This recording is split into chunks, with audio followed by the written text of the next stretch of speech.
Contrairement aux pièces qu'elle écrivait dans les années 30 ou 50, on n'est plus trop dans un récit, dans quelque chose de linéaire qui va du début vers la fin. Au contraire, on est plus dans un environnement, dans une atmosphère.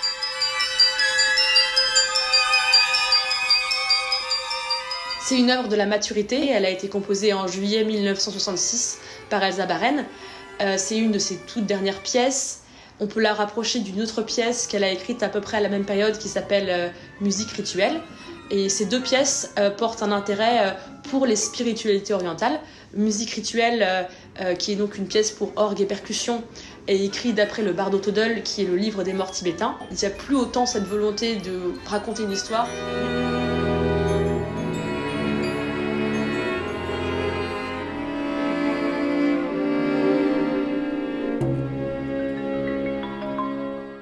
C'est une pièce qui a pour particularité d'employer des rythmes hindous qui sont présents surtout dans les deuxième et troisième parties de l'œuvre.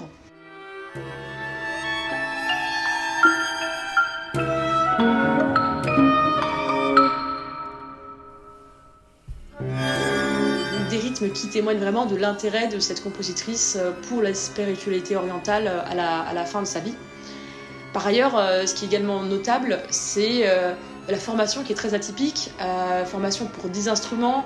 Elle écrit que donc il y a 2 solistes, il y a à la fois le oboïste qui est considéré comme un soliste et les 2 percussionnistes.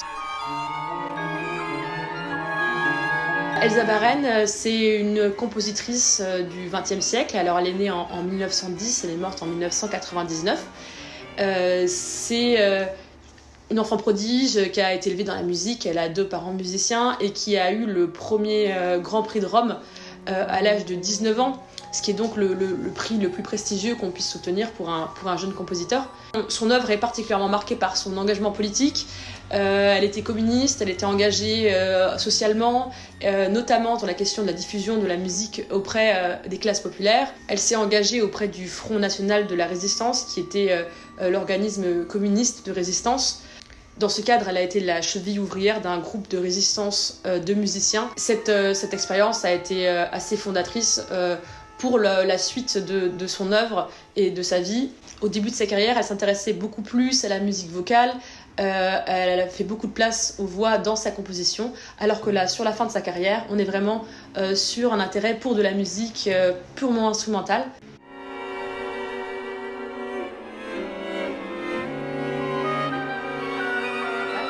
Atmosphère, c'est une musique qui vous happe, qui vous fait pénétrer dans un environnement un petit peu envoûtant, vraiment dans une atmosphère justement.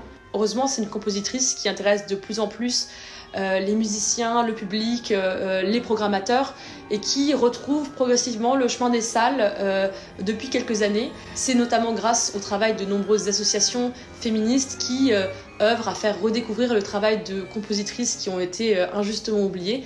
Et on peut espérer que Elsa Baren soit de plus en plus présente sur les programmes des grandes salles durant les années à venir.